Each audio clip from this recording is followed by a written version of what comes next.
navios gigantes paravam ali para comercializar mercadorias de quase todas as regiões do mundo. Se os irmãos forem ao livro de Apocalipse, no capítulo 2, os irmãos vão ver que aquela igreja, ela faz parte das 7 igrejas que o anjo do Senhor visita com João, trazendo uma mensagem para a advertência daquele povo. Mas também em Apocalipse, vocês vão encontrar uma definição mais ou menos adequada à igreja de Éfeso. Porque quando nós lemos em Apocalipse um elenco de riquezas que seriam interrompidas, como ouro, como prata, como cedro, como sardônio, como peles de animais, tudo isso com certeza se faz referência à cidade de Éfeso. Além disso, lá em Éfeso havia uma vinculação muito grande com a idolatria a uma divindade que marcava o comércio da cidade inteira. Lá em Éfeso, eles adoravam a deusa Diana ou Artemis. E havia um platô em que se construiu um templo para a adoração de Diana, que era considerado como uma das 7 maravilhas do mundo antigo. A cidade inteira vivia em função dessa idolatria. Havia como forma de adoração a prostituição de mulheres que eram separadas para essa atividade promíscua. Elas se prostituíam no templo e à noite desciam para o porto para também esparramar essa prostituição. Assim como na cidade de Corinto, Éfeso era identificado como uma cidade completamente entregue ao pecado, à dissolução. Agora, uma coisa me chama a atenção, é de que quando Paulo começa a evangelizar aquele povo, sem os recursos que nós temos hoje, sem rádio, sem jornal, sem televisão, sem mídia social, Paulo consegue impactar aquela cidade de tal maneira, de tal forma, que ele abala toda a estrutura de idolatria daquela cidade. Em 3 anos, ele consegue fortalecer uma igreja que serviu de base para toda a igreja primitiva. Éfeso construiu uma igreja que superou em importância a igreja de Jerusalém. Então vejam os irmãos que tinha tudo para dar certo. Cidade rica, cidade próspera, uma igreja fundada por um grande homem de Deus. Havia ali o fortalecimento da fé dos irmãos, mas de repente alguma coisa aconteceu. E quando os irmãos vão para a leitura de Apocalipse no capítulo 2, Jesus Cristo chama João e se refere àquela igreja de Éfeso, lá no capítulo 2, dizendo assim: eu sei as tuas obras. E ele se refere à igreja de Éfeso dizendo: vocês têm tudo, têm riqueza, têm prosperidade, têm a palavra que foi pregada no meio de vocês, contudo, vocês deixaram o primeiro amor. E essa palavra de Paulo, tanto em confronto com Apocalipse capítulo 2, nos traz uma reflexão para os dias de hoje. Porque nos dias de hoje, nós recebemos essa palavra de uma forma atemporal. E eu costumo dizer sempre o seguinte: eu não imagino que quando Paulo escreveu essa carta à igreja de Éfeso, ele tivesse em mente que o texto dele estaria inserto em uma Bíblia Sagrada e nós estaríamos lendo esse texto hoje, em pleno século 21.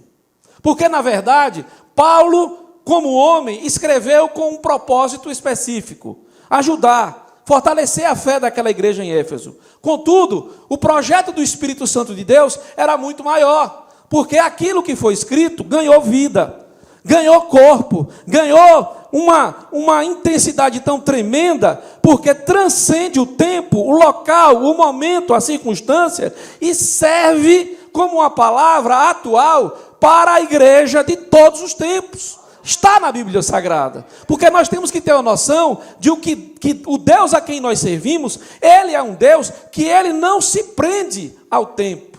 Nós sabemos que uma das características de Deus é que Ele é além do tempo. Ele é um Deus atemporal. Ele passeia pelo tempo. Isso me chama a atenção com tanta intensidade que nós olhamos o sacrifício de Jesus Cristo na cruz E quando nós vamos ler esse sacrifício na carta de Apocalipse, nós encontramos o quê? Que Jesus Cristo já estava morto desde a fundação do mundo. Então percebam que no tempo de Deus as coisas acontecem sem limite de tempo. O tempo aprisiona o homem, mas o tempo não aprisiona Deus. Isso me chama a atenção, porque nós entendemos a Bíblia como a palavra de Deus viva e eficaz. Significa que ela não é apenas um livro histórico, não é apenas um livro que conta sobre Deus, é um livro que revela Deus ontem, mas que revela o mesmo Deus que está operando hoje, nesta terça-feira, aqui na cidade de Salvador. Então esse texto, ele pode perfeitamente ser lido como se fosse um texto de advertência para mim, para a minha igreja, para cada um de nós. Então quando Paulo, ele se refere aos irmãos de Éfeso, é como se ele tivesse pelo Espírito Santo sendo conduzido a dizer para cada crente hoje: cuidado, desperta tu que dormes, levanta-te dentre os mortos e Cristo te esclarecerá. Vede prudentemente como andais, não como nécios, mas como sábios, remindo o tempo, porque os dias são maus. Você vai questionar comigo que os dias de hoje também não são maus? Você vai questionar comigo que nós não precisamos aproveitar o tempo, porque esses dias são maus? Então essa palavra nos traz uma reflexão muito forte. Porque às vezes nós pensamos que somos, nós pensamos que temos, nós pensamos que podemos, mas quando nós somos confrontados com a palavra, nós descobrimos que nós não somos, que nós não temos e que nós não podemos. E Paulo, nesse texto aqui, nos revela uma palavra importante, porque ele me faz pensar que existem pessoas que pensam que estão vivas, mas estão mortas. Existem pessoas que pensam que estão vivas, mas estão mortas. Por outro lado, existem pessoas que estão mortas e não sabem que estão mortas. Eu vou repetir. Se esse texto me revela que existem pessoas que pensam que estão vivas, mas estão mortas, também me revela que tem pessoas que estão mortas e não sabem que estão mortas, pensam que estão vivas. Quem são essas pessoas que estão mortas e não sabem que estão mortas? A palavra de Deus nos conduz a isso. Porque o que é uma pessoa em estado de morte? É aquela pessoa cujo corpo está inerte. O corpo perde todo tipo de comunicação com o mundo exterior. Mas Paulo tem o cuidado de dizer nesse texto aqui que esse tipo de morte não é uma morte permanente, é uma morte temporária. Porque ele fala de uma morte e mistura essa morte com o sono. Em outras passagens da Bíblia, existem pessoas que a Bíblia revela que estão mortas e que estão dormindo. Por exemplo, a questão de Lázaro. Quando Jesus Cristo trata a questão de Lázaro, muitos diziam: Lázaro está morto. Jesus disse: Lázaro dorme. Porque aquela morte era uma morte temporária. Eu quero que você entenda e compreenda: o estado de quem está morto temporariamente é o estado de quem dorme. Aí Paulo mistura a morte com o estado de sono. Porque o sono, até pela própria concepção da medicina, do estudo do corpo humano, das reações fisiológicas, a morte é um estado, o sono é o estado de uma morte temporária. Você permanece por um tempo, como se morto estivesse.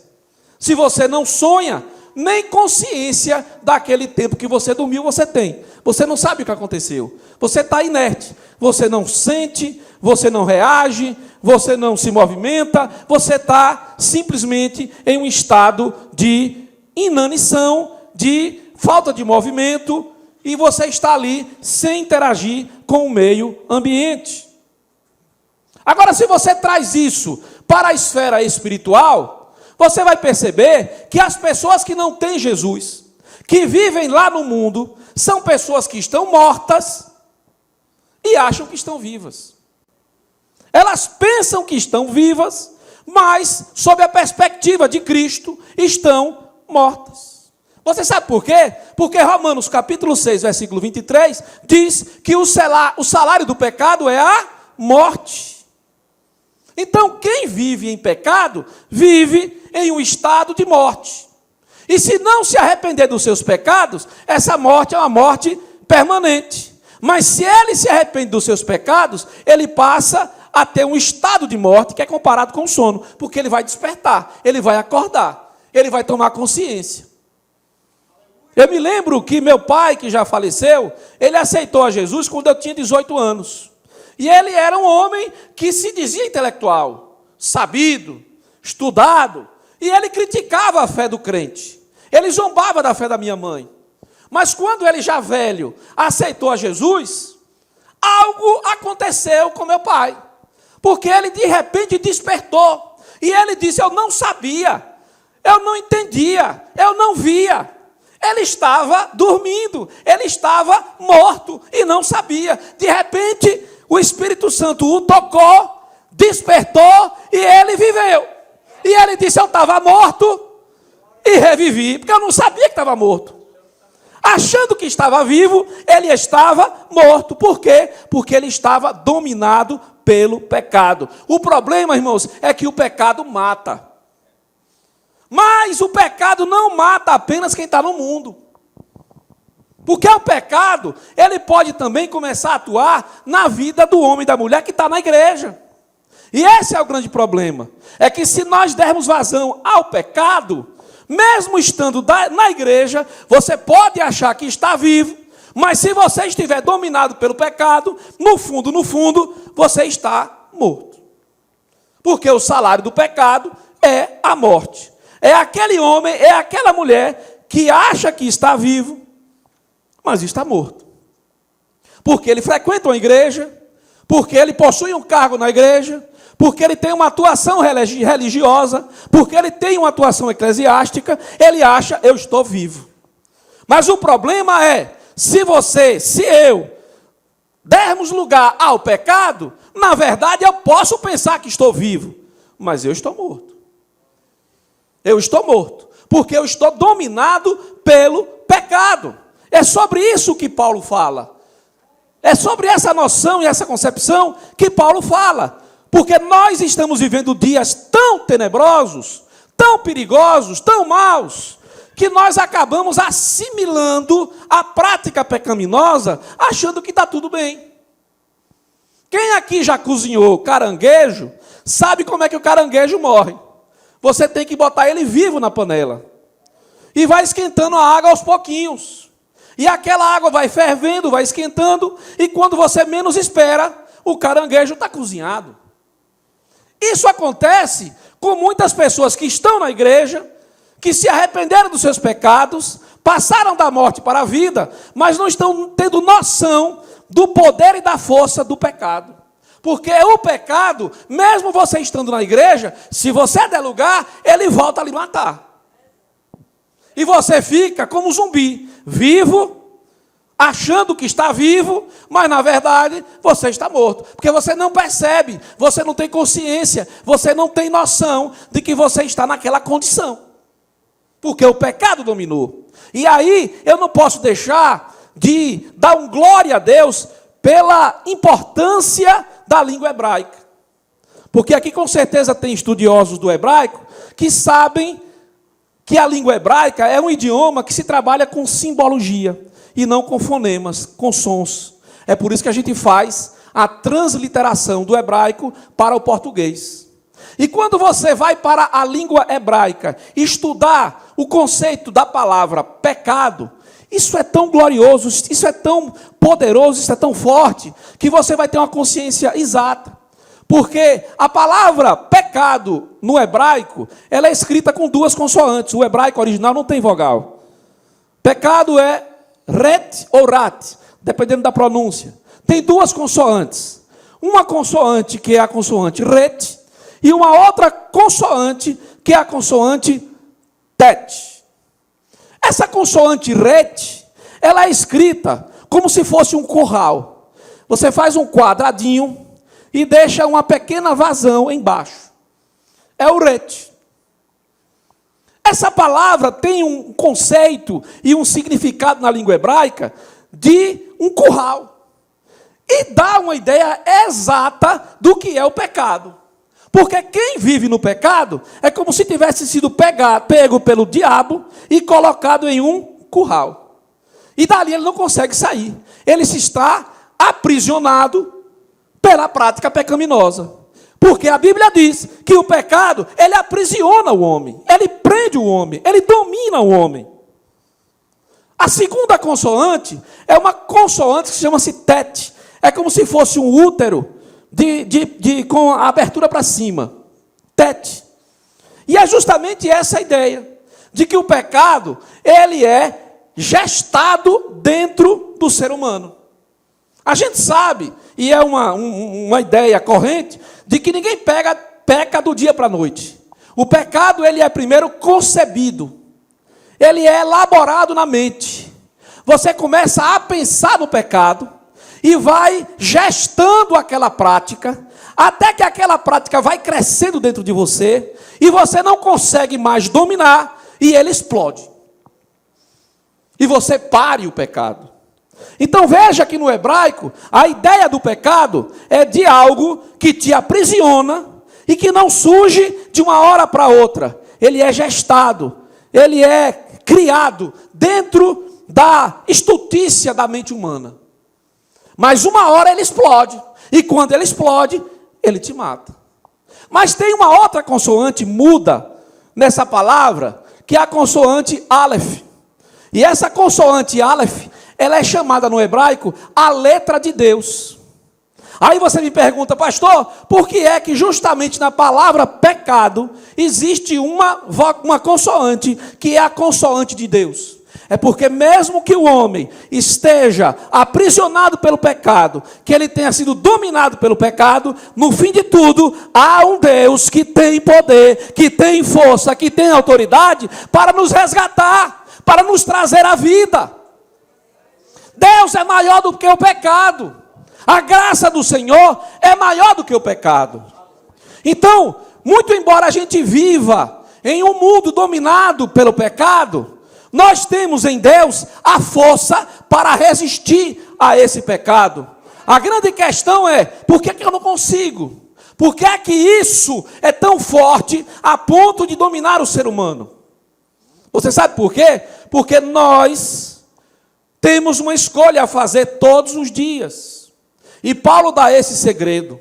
Se você quer vencer os dias maus, você precisa andar com prudência. E quem sabe o que é prudência, sabe que essa prática da prudência é uma prática da disciplina, do domínio próprio. É você não reagir de imediato. A prudência é uma das virtudes mais sublimes da natureza humana. É você ter a capacidade de resistir aos seus instintos e saber julgar o seu comportamento, a sua prática, as suas reações. A prudência é algo que nos dá ideia de que nós somos seres civilizados. E Paulo diz assim: se você vive em meio a um mundo de pecado, a um mundo marcado pela maldade, nós precisamos reagir a tudo isso andando com prudência. Só que há um detalhe muito forte. O diabo sabe disso tudo. E uma das grandes falhas do ser humano é subestimar a competência do diabo. Porque se há algo que tem competência, se há um ser que tem competência, esse ser chama-se o diabo. Não foi à toa que quando ele decidiu se rebelar no céu contra Deus, ele não levou homens, ele levou consigo a terça parte dos anjos do céu. Se ele seduziu o anjo, imagine ser humano. E o diabo sabe, conhece, pela sua experiência milenar, como nós somos, como nós nos comportamos, como nós reagimos. Ele sabe disso tudo. E por isso ele é extremamente sedutor. E uma das coisas que ele mais faz hoje em dia, com muita habilidade, é seduzir crente. Hoje pela manhã, aguardando a audiência, eu estava relendo um livro do pastor C.S. Lewis, Cartas de um Diabo ao Seu Aprendiz. Parece um livro de um título meio estranho. Mas ali o pastor teve uma inspiração divina para revelar as estratégias satânicas que dominam as pessoas. E ele passa isso como uma parábola, como uma fábula, para o seu aprendiz. E ele diz o seguinte: olha, se você quer ser um diabo eficiente, não saia por aí tirando as pessoas da igreja, não. Porque você só mata um. Você tem que ter a habilidade de deixar a pessoa na igreja, ele achando que está servindo a Deus, e você vai destruindo, corrompendo, impregnando a natureza maligna nesse crente, e ele morre e leva consigo quem está perto dele. Então veja que a astúcia do diabo hoje não é tirar o crente da igreja. Ele quer que você fique na igreja e que você se corrompa pelo pecado e permaneça achando que você está vivo. Mas na verdade você está morto. Na verdade você está em um estado de morte espiritual. E como é que eu posso identificar isso, pastor? É fácil. A palavra de Deus nos dá o caminho. Romanos 13, 11 e 12.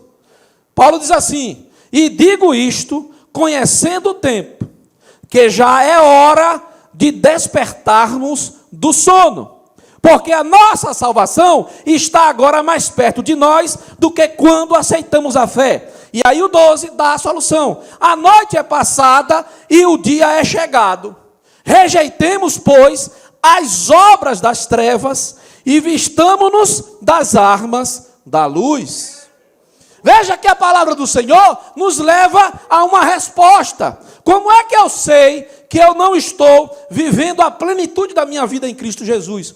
Quando eu vivo a minha vida marcada por obras das trevas. O que é isso, pastor? O que é que significa obras das trevas?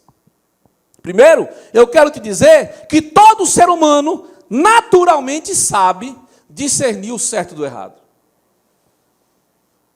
E as obras das trevas são aquelas que você ou eu posso praticar sempre em oculto.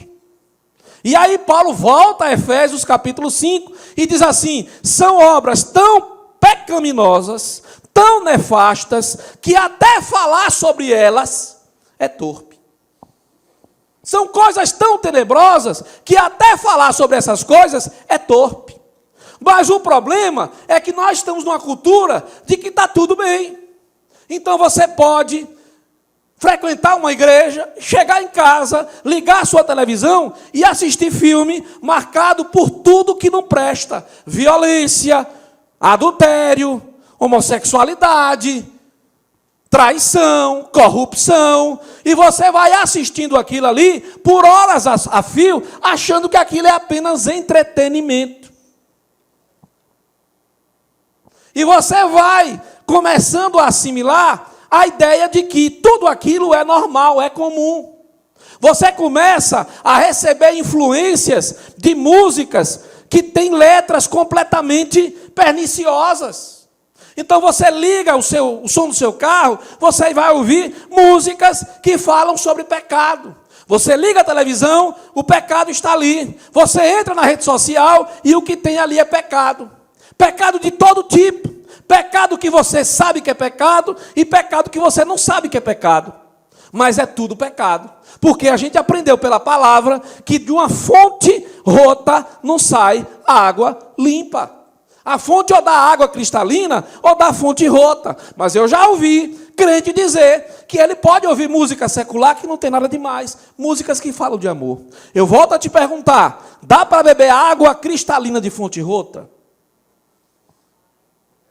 Então nós somos chamados pela palavra a vivermos uma vida marcada pela luz. Que luz é essa? É a luz da palavra do Senhor, porque é essa palavra que é luz, que é lâmpada para os meus pés. Então, o Salmo 1 diz assim: Bem-aventurado o homem que não anda segundo o conselho do ímpio, mas tem o seu prazer na lei do Senhor, e nela medita de dia e de noite. Então, meu irmão, se você quer viver uma novidade de vida, você tem que entender que o segredo é ter prazer nas coisas do Senhor, se alegrar com as coisas do Senhor, viver a plenitude de uma relação de intimidade com Deus. Irmão, tem coisas que você pode diagnosticar sem precisar ir ao médico. E no reino espiritual é muito fácil. Perdeu a vontade de orar? Tem alguma coisa errada. Está sem tempo de ler a Bíblia? Tem alguma coisa errada. Perdeu a noção do que é adorar a Deus? Tem alguma coisa de errado. Você está começando a se contaminar pelos dias maus. Aí Paulo diz: pare, pense e ande com prudência, aproveitando o seu tempo, porque os dias são maus. Abandone as obras das trevas, aonde não há luz, e comece a entender que Jesus Cristo é o sol da justiça. Ele se identifica com a luz do raiar da manhã. Esse Deus a quem você serve, ele se identifica com a clareza, com a transparência, com o brilho, com algo que traz a lume tudo aquilo que está escondido, porque o que está escondido, até de falar, é torpe. E nós somos convocados, irmãos, nesses últimos dias, a vivermos uma vida de separação do mundo, aproveitando o tempo, porque nós sabemos que o tempo está se acabando. É hora de passar a peneira. É hora de peneirar, de saber quem é e quem não é. Não dá para você viver com dois comportamentos, de você viver em cima do muro. A palavra de Deus nos diz que você não pode ser quente, nem frio, ou você não pode ser morno, ou você pode ser quente ou frio, porque o morno vai ser vomitado. Não dá para você ser amigo do mundo e ser amigo de Deus. Não dá certo, porque o Deus a quem você serve, ele é um Deus exclusivista. E ele quer que a nossa adoração, que a nossa relação com ele, seja marcada por esse exclusivismo. Então, meus irmãos, nós precisamos vigiar aquilo que nós estamos vendo. Nós precisamos vigiar aquilo que nós estamos ouvindo. Nós precisamos vigiar aquilo que vem à nossa mente. Irmãos, é difícil demais viver nesse mundo, porque você é o tempo inteiro bombardeado com coisas que lhe jogam para perto do pecado.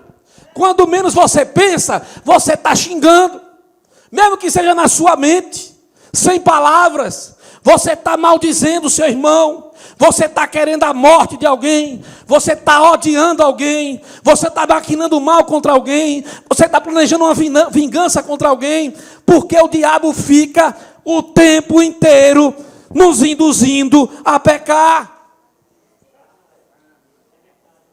É o tempo inteiro colocando na nossa mente sugestões para que nós possamos pecar.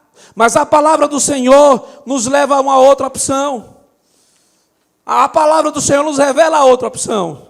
1 João capítulo 2, versículo de 4 a 6 diz assim: aquele que diz eu conheço e não guarda os seus mandamentos é mentiroso, e nele não está a verdade. Mas qualquer que guarda a sua palavra, o amor de Deus está nele, verdadeiramente aperfeiçoado, e nisto conhecemos que estamos nele. Aquele que diz que está nele, também deve andar como ele andou. A palavra diz: sede santo, como eu sou santo. Então nós somos chamados para vivermos uma vida de santidade e de separação. O Espírito Santo nessa noite te trouxe aqui para dizer assim: eu quero te trazer vida e vida em abundância. E essa vida em abundância você só vai encontrar se você dizer assim. Se você disser assim: ó Senhor, eu me entrego, Romanos capítulo 12, versículo 1. Ou eu me entrego como oferta viva, sacrifício santo, suave e agradável a ti. O meu corpo é teu, os meus olhos são teus, os meus ouvidos são teus, a minha mente é tua, eu sou todo teu, eu sou servo teu. Eu não quero pensar como homem, eu quero pensar pelo Espírito de Deus. Deus está querendo levantar, irmãos, uma igreja santa. E eu vejo pelos olhos da fé, pelos olhos espirituais, que o Espírito de Deus diz assim: eu quero uma igreja de caráter. Eu quero uma igreja de caráter. Eu quero uma igreja de sinceridade, que não haja com falsidade, que não viva uma vida de fachada, mas que pense em Deus de manhã, de tarde e de noite. Viva a plenitude do Evangelho. Deus quer a sua igreja com o caráter de Cristo. É isso que Ele quer, e Ele te convoca nessa noite. Que o Senhor te abençoe em Cristo Jesus. Glória a Deus.